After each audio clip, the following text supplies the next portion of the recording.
¿Quiénes son padres aquí? Levanten la mano los que son padres y madres, ¿va? Qué bien, qué bendición. Casi todos somos padres y madres. Fíjese que en determinado momento creo que todos los padres queremos ver éxito en nuestros hijos. Y cuando les decía ir por todo el mundo y predicar el evangelio, hay un versículo en el libro de Mateo, capítulo 28, versículo 19 y 20. Dice: por tanto, id y haced discípulos a todas las naciones, bautizándolos en el nombre del Padre y del Hijo y del Espíritu Santo, enseñándoles que guarden todas las cosas que os he mandado. Y he aquí yo estoy con vosotros todos los días hasta el fin del mundo. Mire, fíjese que yo me ponía a pensar hace unas semanas en esta palabra y decía, ¿qué preparación necesita alguien que va a discipular una persona? ¿Qué conocimiento necesita una persona para dar testimonio a alguien para que sea mejor su vida? Para que no haya dolor, para que no haya sufrimiento. Y muchas veces consideramos que el que va a discipular o el que va a enseñar tiene que ser entendido de la palabra o que tiene que tener un conocimiento específico, un concepto, una frase, algo que esté escrito en un libro. Y fíjese que no es así. Y se me venía a la mente que los mejores discipuladores en la vida son los padres. Y ahí agarramos el tema con los padres. Porque el padre, y les pongo de ejemplo, mis dos padres son analfabetas. No fueron a la escuela, no pudieron ir, pero son personas exitosas. Somos 7 hermanos, los 7 somos universitarios. Nos enseñaron a trabajar, nos mostraron que hay que esforzarse, que hay que ser honesto en la vida y hay que ser dedicado para ser exitoso. Y esa es una forma de discipular. Los padres tenemos esa capacidad, algunos que estamos jóvenes, que no hemos pasado de los 30 todavía no hemos conocido algunas cosas, pero los que están en los 30, 40, ya han pasado muchas más experiencias y las experiencias son enseñanzas. Y creo que nuestros hijos, ahorita que leíamos, que escuchaba la oración de la familia, que el pastor hablaba de que seamos ejemplo y que nuestros hijos puedan seguir nuestros pasos. La labor del padre como discipulador es una labor esencial en la vida. Eso nos evitaría violencia, nos evitaría asesinos, drogadictos, prostitutas. ¿Sabe por qué? Porque el hijo tiene etapas en el cual va interiorizando información en su subconsciente. Fíjese que cuando vemos el ciclo de la vida, yo hace poco, bueno, no hace poco, hace unos años, tuve la oportunidad de recibir un diplomado que se llama Estimulación Temprana, de un programa Criando con Amor.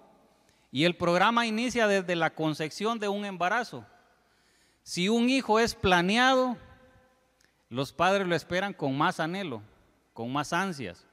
Cuando nuestra hija la tuvimos con mi esposa, ya nosotros sabíamos cómo se iba a llamar.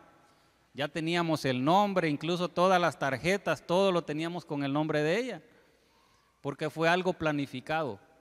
Y lo que uno planifica, lo espera con ansias, espera que el objetivo, el resultado de lo que usted planea se obtenga tal cual debe ser. Desde ahí empieza el proceso de discipular a nuestros hijos. Si fue planificado, si no fue en una noche de bajas pasiones, como dicen alguien por ahí, o si fue en una noche de locura, que algo después nos va a traer dolor, nos va a traer arrepentimiento, que nos va a permitir ver el hijo y va a decir yo no lo quería, se vuelve una carga para nosotros. Entonces las enseñanzas que nosotros transmitimos a los hijos, dice la palabra que todo esto se va a heredar a nuestros hijos y a los hijos de nuestros hijos.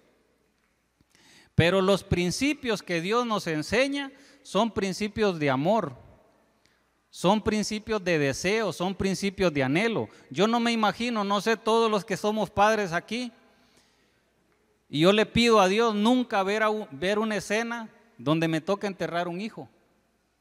Yo no sé, ustedes que tienen hijos, tráigase a la mente verlo en un ataúd muerto. Y dice, este está loco.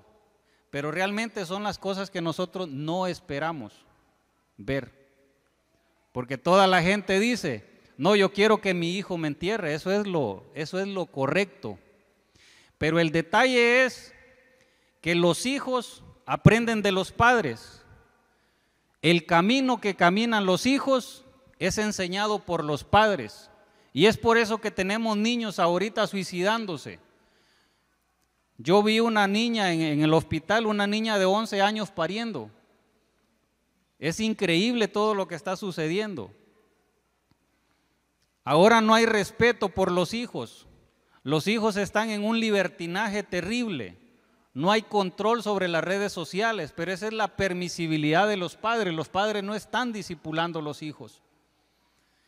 Y mire qué terrible, porque ahora escuchamos de tantas cosas. Ayer escuchaba yo que en Nicaragua están quemando iglesias, cuando cosas que solo escuchábamos que ocurrían en África, donde las etnias, esas etnias antiguas que no creen en Dios, sino que tienen otros dioses específicos, matan cristianos, queman iglesias. Lo tenemos aquí en el país vecino. No hemos terminado de pasar el COVID y ahora ya tenemos, ya ahorita en la mañana veía yo que ya hay 2 casos confirmados de viruela del mono aquí en Honduras, 2 casos en Tegucigalpa. Realmente tenemos que entender como padres que el futuro de nuestros hijos, el éxito de nuestros hijos depende de cómo los aconsejamos, cómo los hacemos ver la vida, cómo los hacemos entender que hay cosas que están fuera de orden, fuera de la ley de Dios, por lo tanto no deberían de ocurrir. Y yo creo que todos estamos esperando que nuestros hijos sean exitosos. Ahorita veía a la hermana y danzando y la niña también alzando la mano, una niña pequeña. ¿Cuántos años tiene? 2 y medio. Y ese es el camino que tienen que llevar. Los niños no tienen que estar ahí como que bailando el reggaetón. Hay unos que son completos para mover la cadera desde pequeñitos. Ese es un camino erróneo. Aunque a nosotros los adultos nos causa gracia, nos reímos y muchas veces le celebramos, pero es un camino incorrecto. Porque cuando sea adulto, entonces la afinidad de él va a ser bailar reggaetón. ¿Y el reggaetón dónde está? Está en el mundo. Donde hay drogas, donde hay libertinaje. Y fue porque nosotros desde pequeños hemos ido permitiendo cosas. Mire, el discípulo, en el diccionario de Strong, la palabra 3100, dice que la palabra discípulo es hacer discípulos. Mire, ayudar a alguien a aprender progresivamente la palabra de Dios para convertirse en un discípulo. Literalmente dice, es un aprendiz, un verdadero seguidor de Dios. Es una persona madura.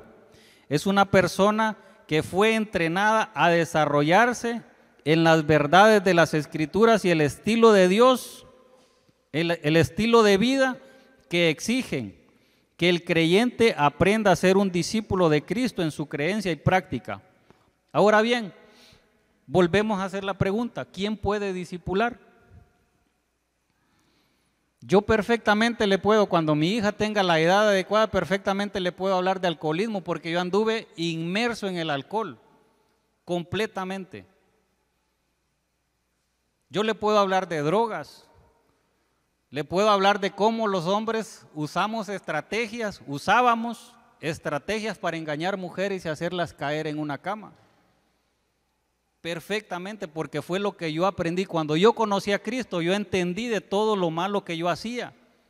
Por lo tanto, yo lo tengo y nadie me lo enseñó en un libro. Yo lo viví, yo lo practiqué, por lo tanto es una enseñanza para que nuestros hijos no caigan en ese mundo. Y mire, todos podemos discipular, todos podemos enseñar.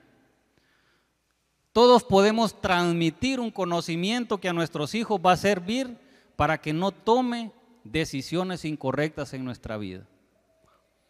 Yo sé que los padres todos anhelamos, yo ya pienso en la universidad de mi hija Y le digo a mi esposa, primero Dios, ella va a ser una doctora especialista. Claro, de ahí depende lo que ella quiera, porque yo no le voy a imponer lo que ella quiera hacer.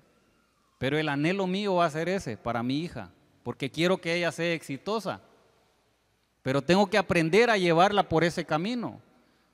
Todos los niños, no sé, no voy a pedirle a nadie, pero cada quien pregúntese a sí mismo, ¿conoce el sueño o el anhelo que tiene su hijo? Pregúnteselo usted mismo. ¿Conoce qué quiere ser su hijo cuando esté grande? Mire, un día me pidieron una capacitación de escuela para padres y yo paré los padres, puse 5 padres y 5 hijos enfrente de todo el auditorio, porque era parte de la dinámica del taller. Y le dije al papá primero, ¿sabes qué quiere ser tu hijo cuando esté grande? Y esto fue aquí en el departamento de La Empira. Y me dijo, no. Y le digo al hijo, ¿qué quiere ser cuando esté grande? Mire, ahí salieron, yo quiero ser ingeniero, yo quiero ser abogado, yo quiero ser doctor, yo quiero ser enfermera, etcétera. Y los padres no sabían. Y el hijo con sueños, con anhelos, de repente niños sin un poder económico para decir lo voy a lograr, pero un sueño es un sueño. Cuando yo estaba pequeño yo pasaba descalzo. Yo aprendí a trabajar en el campo, con el azadón, a hacer milpas, frijolares, a ordeñar. Yo todos los días me levantaba, cuando yo estaba en la escuela, todos los días a las 4 de la mañana a ordeñar. A las 7 tenía que estar con los tambos de leche, solo tomaba café y para la escuela. Salía de la escuela a encerrar los terneros. Cuando estaba en el colegio yo nunca tuve vacaciones, porque mis vacaciones era irme a meter a cortar café. Desgraciadamente el corte de café siempre cae en esos meses. Hasta que yo logré irme para Cuba, yo empecé a dedicarme propiamente al estudio. Pero mire, yo creo que todos tenemos sueños. Mi mamá, el sueño de ella para mí era que yo fuera sacerdote, que yo fuera cura. Ahora vive ahí molesta con mi esposa, porque mi esposa antes era católica y le dije, yo pensé que usted lo iba a hacer católico y me salió, más bien él la ganó para la iglesia evangélica. Los sueños que nosotros tenemos tienen que saberlo nuestros padres. ¿Sabe por qué? Porque los padres tienen la experiencia de educación, la experiencia de consejo. A la edad que yo tengo, a la preparación que tengo, yo siempre le pregunto cosas a mi papá y a mi mamá. Y muchas veces ellos me han dicho, eso es correcto, eso es incorrecto, no lo hagas. Porque sabe, los padres, mi papá tiene más de 70 años, uno no puede ir contra eso, la experiencia de toda una vida, uno no puede desestimarla. Y si yo les digo, mis papás, mi papá nadie le gana en las matemáticas. Ellos tienen negocio, él no usa calculadora, toda la vida ha sido mental, hacer cuentas, y él nunca se equivoca. Y a veces nosotros los hermanos, como todos somos universitarios, a veces nos ponemos a la par de él y no le ganamos. Y a veces por hacer ameno el momento nos ponemos a competir con él. Es una persona, los padres son unas personas que han vivido de todo. Y yo creo que ya nosotros que tenemos hijos, los hijos van empezando, todavía no entienden. Mire, da pesar ahora cómo se ve el homosexualismo con normalidad en el mundo. ¿Y sabe dónde está la identidad la identidad de género? En la edad de 2 a 3 años. Y usted dice, pero ¿cómo? Mire, hay estigmas que nosotros los hemos interiorizado como patrones de mujeres y patrones de hombres. A los 2, 3 años, usted no le puede decir a un niño este es de hombre y es de mujer porque él no tiene identidad de género. Una de las cosas que más marca a los niños es cuando usted le dice el rosado es de mujer. ¿Y quién le dijo que el rosado es de mujer? ¿En qué momento la gente le puso que el color rosado es de mujer. El color es un color, lo mismo que el negro, que el azul, etcétera. Le voy a explicar esto.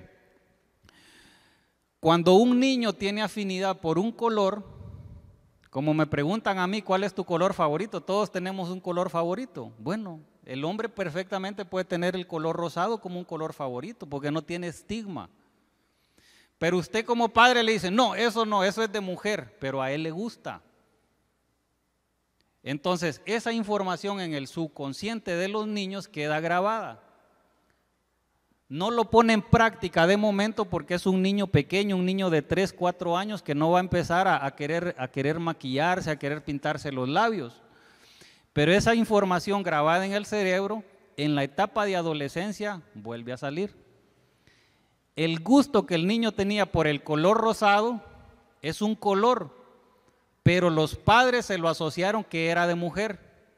Entonces, cuando en la adolescencia existe ese desarrollo, el niño sigue con la fijación del color porque es un gusto, pero los padres le metieron que era de mujer, entonces él se identifica con el género de mujer y tienen un homosexual.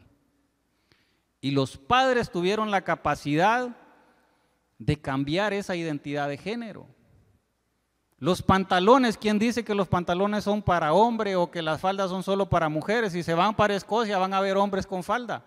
Cuando vemos en la Biblia, los discípulos cómo andaban, con túnicas. Nosotros aquí, esos eran vestidos, porque no había esos prejuicios mentales. ¿Quién dice que los carros son solo para niños? Yo a la niña le he comprado carros y le encanta jugar carros, pero eso no la va a hacer hombre. Hay cosas que nosotros como padres tenemos que aprender a enseñarle a nuestros hijos. Y mire, el carácter, ¿por qué los niños muchas veces se parecen a los padres? Yo hace poco escuchaba un testimonio de un hijo que no quiere saber absolutamente nada de Dios, con padres pastores. ¿Sabe por qué? Porque los padres, él dio el testimonio y decía que los padres en la iglesia eran un amor, pero en la casa eran el demonio. Y él dijo, yo en Dios no creo porque el Dios que mis padres vivieron y me enseñaron en mi niñez es un Dios que tiene doble cara. Y él entendió e incorporó esa información. Entonces, ¿qué es lo que le quiero decir acá? Nosotros como padres tenemos la capacidad de ser ejemplares a nuestros hijos. Aquí en la iglesia todos santos, pero mire, a veces le da pena a uno cuando escucha a niños diciendo malas palabras. En la calle la aprendiste, dice, no, no fue en la calle, fue en la casa. Hay niños que son enojadísimos, porque en la casa son muy enojados. Hay niños que tienen un temperamento y un carácter explosivo, porque en la casa son explosivos. No sé si Dios les está hablando a alguien, pero a mí sí me habló cuando yo leí esta palabra. Y hace poco hice algo en la casa que fue poner algo en un lugar que no era correcto y mi hija estaba presente. Papá me dice, ¿por qué lo tira ahí? Ahí no es el lugar de depositar eso. Y ella misma me enseñó y me dijo, esto va acá. Y miren, los niños son tremendos, son una esponja para absorber todo. ¿Por qué tenemos niños que al momento de crecer desarrollan conductas violentas? Al padre se le ponen. Yo tenía unos vecinos en Copán que los 2 hijos se agarraron con el machete con el papá.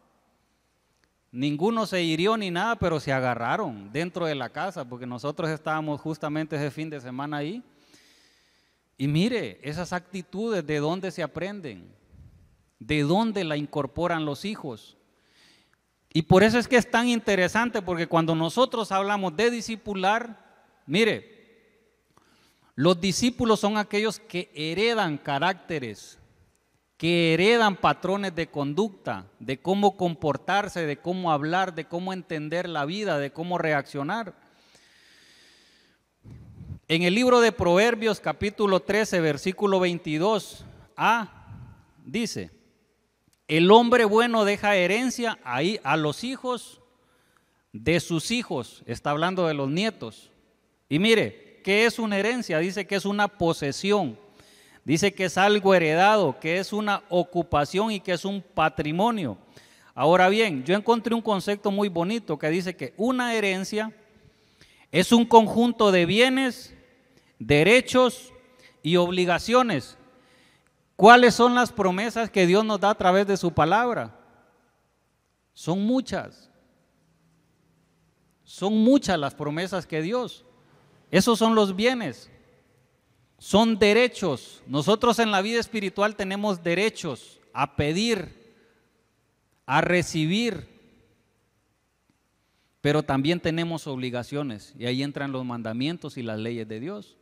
Entonces, una herencia, yo no sé si usted está pensando, hermano, dejarle a su hijo una casa, un carro, pero ¿cuántos padres que mueren, sus hijos empiezan a desgarrarse por lo material, a venderlo y a repartirse, a deshacerse de todo lo que costó trabajo a los padres? Mas sin embargo, el conocimiento, el comportamiento, todo aquello que los padres transmitan a sus hijos, eso nunca va a desaparecer, eso va a permanecer ahí. Me acuerdo cuando mi papá me decía esto, me acuerdo cuando mi abuelo me decía, me daba consejos, eso siempre va a permanecer. Y yo les digo, todo lo que mi papá me enseñó de la agricultura, de la ganadería, eso yo lo tengo, yo soy médico y a mí no se me borró esa información. Ahora no me dedico a eso, pero la información está ahí. Eso nunca va a cambiar, eso nunca se va a quitar de ahí. Y yo creo que la herencia de los padres en este tiempo, mire, si hay algo importante que debe hacer, escucha a sus hijos.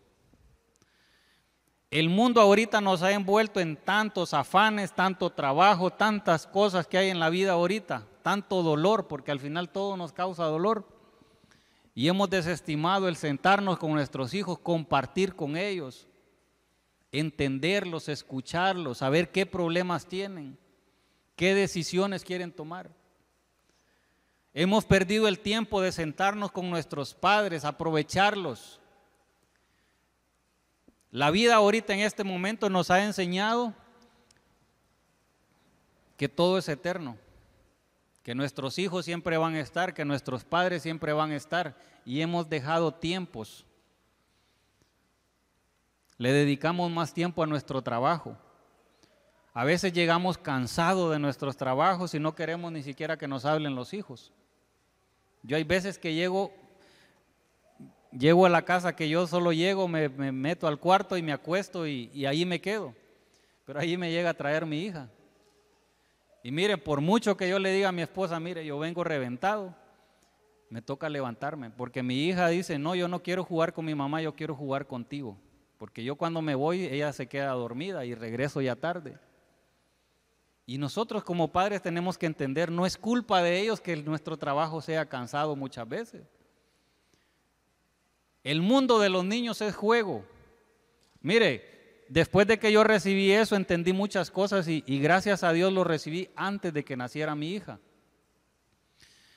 ¿Por qué lloran los niños cuando los van a bañar? Porque ellos no saben qué es bañarse. El mundo de ellos es jugar. Yo tuve que enseñarle a mi esposa a que jugara a bañarla, a que jugara con ella al momento de ir al baño, a que jugara dándole la comida, a que jugara para dormirla, para cambiarla. Todo es un juego, el mundo de los niños. Y mire, a veces nosotros nos estresamos y nos enojamos y queremos que los niños hagan las cosas tal cual nosotros, y nosotros ya estamos viejos. ¿Quiénes dicen amén? Nadie va. Todos estamos jóvenes acá. Pero mire, yo quiero que entendamos el mundo de nuestros hijos, porque nosotros somos la brújula de nuestros hijos. Nosotros somos quienes vamos a orientar el caminar de nuestros hijos. Y me interesa tanto porque, mire, uno va a los Estados Unidos, la cultura entre padres y hijos allá es muy diferente. Los hijos a los 18 años les dicen los papás, váyase de la casa y busque qué hacer. Allá la vida así es. Aquí no, aquí mire, los hijos a veces 50 años y todavía en la casa de los papás. Es normal porque existe todavía un arraigo familiar, un lazo familiar que une de amor. Allá no. Al nomás cumplir los 18 años, que es la edad adulta, a volar. Y olvídese, allá hay gente que ni siquiera vuelven a ver los hijos, porque cada quien toma su rumbo. Cómo le vaya, eso depende de cada quien, porque es un mundo en el que hay libertad de decisión, libertinaje. Bien, miren en el libro de Proverbios 22:6 dice: instruye al niño en su camino y aun cuando fuere viejo no se apartará de él. Hay cosas que tenemos que entender que marca el comportamiento de nuestros hijos. Y mire, esto lo podemos ver en ámbito espiritual o terrenal o como quiera. Pero nosotros los hijos, cuando somos desobedientes ante Dios, ¿qué nos pasa?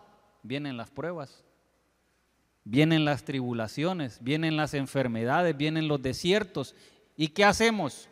Regresar a pedirle perdón a Dios. ¿Por qué? Porque Dios no nos ha enseñado eso y nos apartamos del camino que Él nos enseñó y por eso nos va mal. Entonces nuestros hijos, el camino que nosotros le marquemos a ellos va a marcar también el futuro y el desenlace en la vida de ellos. Los pastores para nosotros son los padres espirituales. Y la espiritualidad o el comportamiento de los pastores, nosotros como hijos espirituales o como congregación la vamos a ver y la vamos a aprender, porque ellos son nuestros padres espirituales. Y mire, tenemos tanto poder sobre nuestros hijos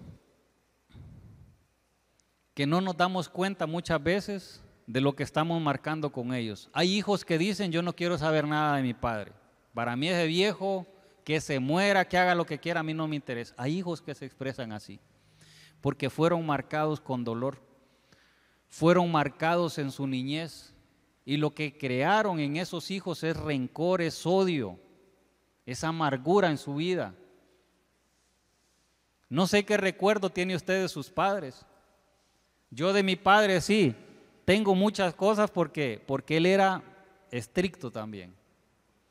Pero gracias a Dios, y yo le doy gracias a Dios por la vida de mis padres, porque pese a los castigos que fueron excesivos muchas veces, ellos siempre nos decían: y yo lo hice para que no te perdieras en la vida.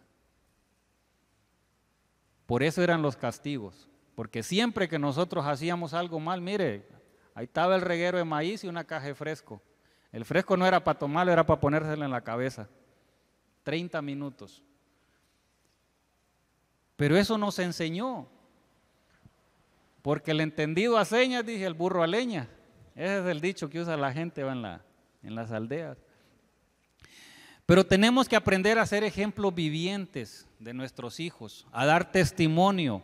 El verdadero discipulador es aquel que le enseña a su hijo a caminar por el camino correcto, a orar en su casa. Mire, tenemos tantas discrepancias entre las iglesias y las vidas seculares en nuestras casas, porque estamos viendo que los hijos están demostrando lo que verdaderamente está sucediendo en las casas. Hace poco hablábamos con alguien de un hermano en Copán, bien metido en la iglesia, pero sus hijas todas le salieron embarazadas, porque solo hijas tiene 5 hijas, y las 5 hijas le salieron embarazadas, unas con hombres casados y otras se le fueron así. Cuando empezamos a hablar sobre el comportamiento de él en la iglesia, un amor, metido de lleno, pero en la casa era todo lo contrario. Entonces, las hijas no veían autoridad en él. Las hijas no veían un ejemplo, como lo decía el pastor, tenemos que ser ejemplo para que nuestros hijos sigan nuestros pasos. Nosotros estamos siguiendo algo que consideramos que es correcto. El hecho de estar aquí es porque consideramos que estamos en el lugar correcto. Si no, mire, ¿dónde estaríamos ahorita? Bueno, no sé, en Santa Rosa hay feria. Hace poco pasó el jaripeo aquí, mucha gente los vimos en el jaripeo. Por ahí andaban. Y mire, el estar en este lugar no significa que nosotros ya estamos haciendo lo correcto. El hacer lo correcto dice que, como decía el versículo del Salmo, dice que todo árbol, ¿cómo decía? Se les olvidó el versículo, a mí también. Mire, dice, será como árbol plantado junto a corrientes de agua que da su fruto en su tiempo. Por su fruto los conoceréis, dice la palabra en otra parte. Bien, ¿cómo nosotros vamos a guiar a nuestros hijos cuando no hacemos lo correcto? Cuando nosotros como padres no les entregamos amor. Dios es un Dios de amor y por eso nosotros buscamos este lugar, porque hay misericordia, hay perdón, hay consejo sano, hay palabra y doctrina sana. Pero mire, a veces nuestros hijos nos estresan tanto que nosotros en vez de corregirlos, los maltratamos, porque a veces nuestro estrés y nuestro enojo no hace generar una reacción correcta, sino que lo que queremos es desquitarnos el enojo y hacemos cualquier cosa. Mire que en la Biblia incluso dice que nosotros los niños no tenemos que castigarlos, sino que con una vara. Eso lo dice la Biblia. Y por eso es que Dios nos dice que leamos la Biblia. A veces con la mano hasta nos damos una vuelta y a lo que le sonamos. Y dice que con la mano no es correcto, ¿sabe por qué? Porque cuando hay un golpe excesivo es porque hay enojo y hay ira y usted la transmite con la mano. Mientras que con una vara seca, dice, incluso ahí le da la medida. Ahí les voy a dejar de tarea que busquen ese versículo. Ahí le da hasta de cuánto tiene que ser la medida de la vara con la que usted debe castigar. ¿Sabe por qué? Porque dice que la madera seca no transmite espíritus ni de enojo ni de ira. Ese no es el tema. Pero bueno, la cosa es que nosotros tenemos que aprender a entender a nuestros hijos. El proceso de adolescencia de ellos es un proceso doloroso, por eso se llama adolescencia, adolecen. El joven quiere entender, quiere practicar, quiere probar, y es allí donde viene la curiosidad de las drogas, la curiosidad de un beso, de un abrazo, de escuchar que le digan te quiero, te amo, cuando en la casa no se lo dicen. Y mire qué interesante, porque dice que si usted quiere que sus hijos no fracasen, abrácelos en su casa, porque es una muestra de amor.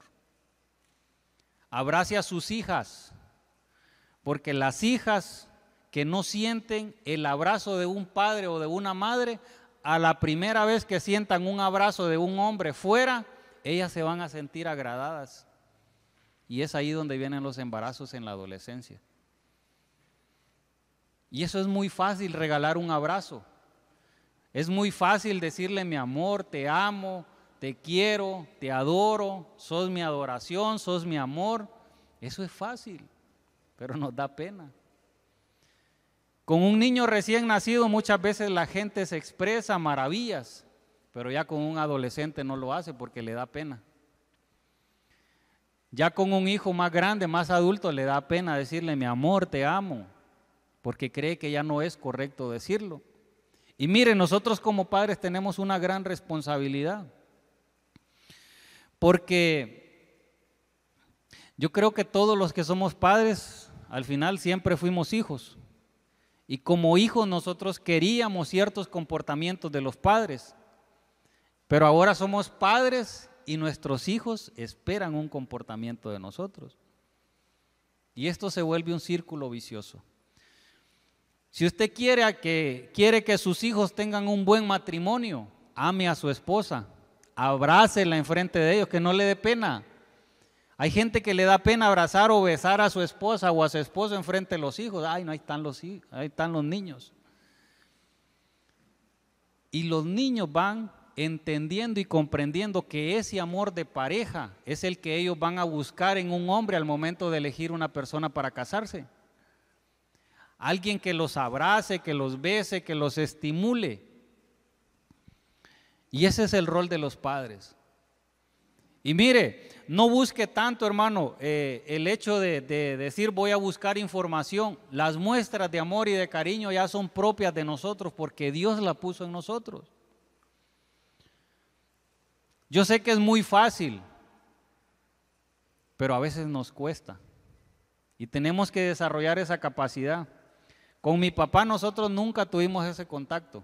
Y mire, yo no sé por qué estoy sacando tanto a mi papá. Porque mi papá fue una persona formada en el ejército y él adoptó un temperamento muy, muy fuerte, un carácter fuerte. Él, para decirle a uno que lo quiere, eso hay que de repente adormecerlo un poco, y para que lo abrace uno, bien complicado.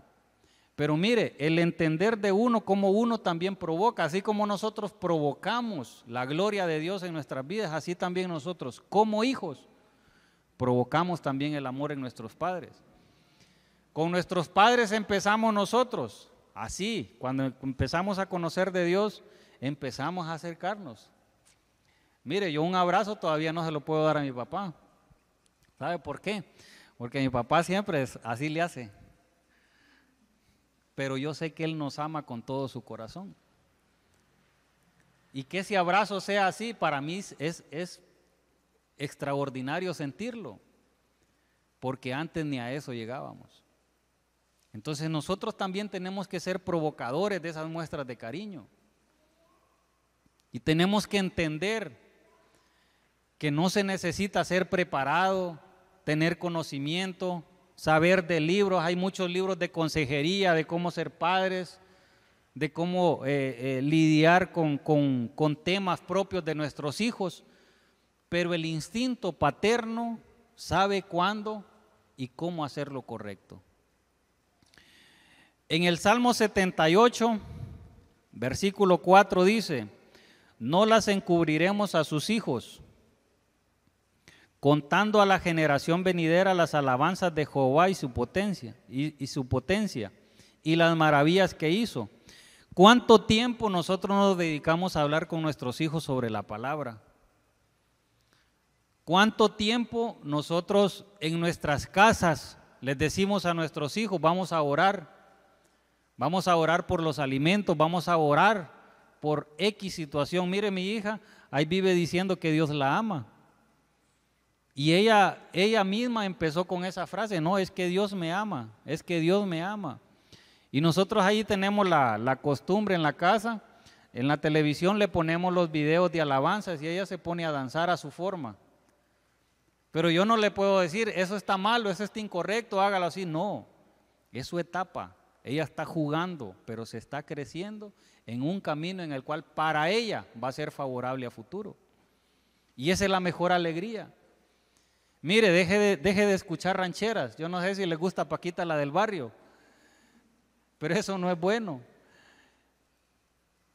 Tratemos de que nuestros hijos se nutran de información correcta, de un lenguaje correcto.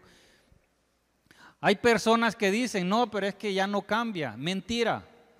Las personas siempre tienen la capacidad cada día de ser diferentes. Todos tenemos la capacidad de cambiar nuestro temperamento, nuestro carácter, nuestra forma de hablar, nuestro tono de voz. Todo eso lo podemos hacer. Simplemente necesitamos disponernos un poquito más. La corrección de nuestros hijos. ¿Cuándo sabemos que es correcto corregir a un hijo? ¿Cuando ya anda con el cigarro en la boca? ¿Cuando anda con la cerveza? ¿Cuando anda con los amigos que se lo llevan para la discoteca? ¿Cuando andan con los amigos metiéndose a lugares, asaltando, robándole a la gente? Y si consideramos nosotros que la corrección es para los hijos o para los padres, porque esa es la otra vuelta. A veces creemos que los hijos son los que están mal y a veces somos los padres los que andamos perdidos completamente. Y mire que esa es una experiencia bonita, Porque yo ahorita apenas mi hija tiene 4 años, pero yo la he disfrutado desde el momento en que salió embarazada, mi esposa. Y yo cada día la disfruto, porque yo no sé si Dios me la va a prestar toda la vida. Y ese es el problema de nosotros.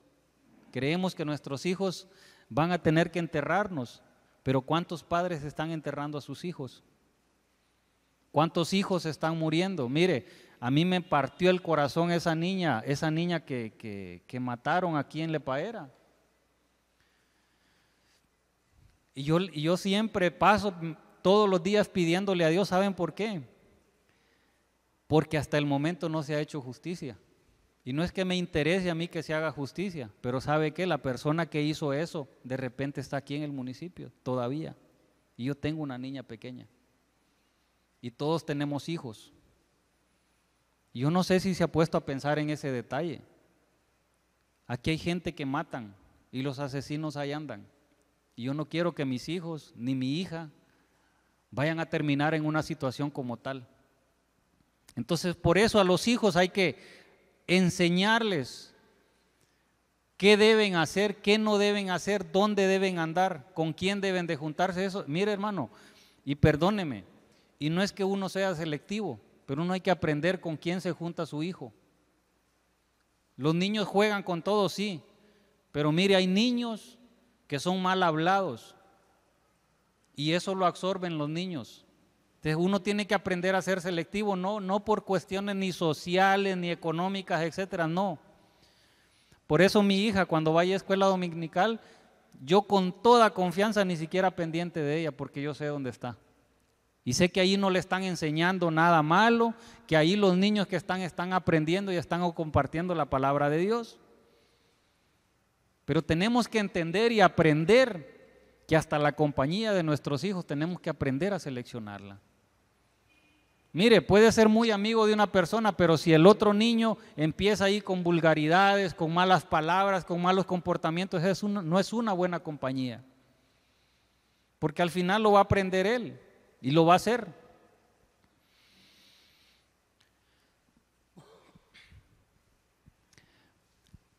Muchas veces la corrección de nuestros hijos tiene que ser correcta. ¿Y sabe cómo es correcta? A veces nosotros queremos gritarles, a veces queremos castigarlos y desquitarnos el enojo que traemos nosotros por algo malo que hicieron, pero no es lo correcto. Porque un error, así como nosotros muchas veces pecamos y le pedimos perdón a Dios, queremos que Dios no nos castigue, sino que nos perdone y que nos permita ser mejores. Pero cuando nosotros a un hijo agarramos lo primero que encontramos, una faja, un alambre, un palo o lo que se nos ponga por enfrente y le damos con eso, esa no es una forma de enmendar el error. Dice que los humanos somos personas inteligentes, yo no lo veo así. Somos personas que nos estamos autodestruyendo. Y si usted ve dentro de la misma familia se destruye. A veces el esposo con la esposa son los peores enemigos que hay. ¿Sabe por qué? Porque a veces van al trabajo, van a otro lado y con todo el mundo sociabilizan bien. El tarde llegar a la casa cuando empiezan los gritos, las peleas. Y mire, la familia es el núcleo de lo que Dios creó. Es el núcleo de lo que Dios espera para que hayan cambios en este mundo. Yo le aseguro que si todos los padres fuéramos ejemplares y guiáramos a nuestros hijos, ¿sabe cómo estuviéramos nosotros? Así como está Suiza, como están los países nórdicos, donde no existen ni siquiera presidio ya, porque el comportamiento de la gente es diferente. No sé si creerán en Dios allá, porque nunca he ido, pero el hecho de que los índices de violencia sean mínimos, donde no hayan presos, eso quiere decir que es un comportamiento diferente. Pero todo eso depende de la casa, mire, no depende de la iglesia. Y yo le decía a mi esposa, mire, por mucho que oremos, nosotros no podemos cambiar a través de una oración una persona, no. Porque ese es el rol de un discipulador, enseñar, demostrar. Y la enseñanza lleva una parte teórica, lleva una parte práctica. Y la parte práctica es la que más enseña para que la otra persona reaccione como nosotros esperamos que sea. Entonces, yo creo que la forma en la que nosotros interactuamos con nuestros hijos, la forma de corregirlos, debe ser agradable para Dios primeramente y no como una forma de desquitarnos nuestro enojo y de vaciar toda esa ira que nosotros acumulamos muchas veces por los errores de nuestros hijos. Miren, Proverbio 19:18 dice: corrige a tu hijo mientras hay esperanza, pero no desee tu alma causarle la muerte. En el 29:17 de Proverbios dice: corrige a tu hijo y te dará descanso y dará alegría a tu alma. Mire cuánto padre muchas veces dicen: no he dormido porque no ha venido mi hijo o mi hija.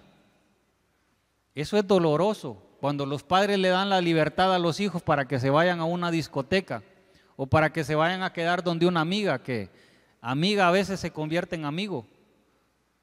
Y mire, la corrección de nuestros hijos tiene que ser aquella que a nosotros nos da la tranquilidad, que su hija le puede decir: papá, deme permiso de tal cosa. Hija, vaya, no se preocupe, yo confío en usted y yo sé que usted no va a hacer nada malo ni nada contrario a lo que le he enseñado. ¿Es difícil ser padre? Sí, es complicado, porque es una responsabilidad. Yo me ponía a pensar cuando leía eso, y nosotros que somos padres vemos el hecho de la responsabilidad que conlleva criar a un hijo. Entonces yo decía: Dios es nuestro Padre. Se imagina todos los dolores de cabeza que ha de pasar Dios con nosotros, porque somos desobedientes, porque no hacemos lo que Él nos dice, porque a veces nos queremos ir por donde nosotros sentimos la comodidad que es mejor. ¿Es difícil ser padres?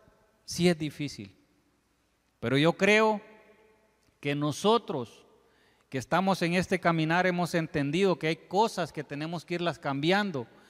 Tenemos que irlas haciendo mejor, tenemos que ir tratando de que la generación venidera tenga buenos recuerdos de nosotros.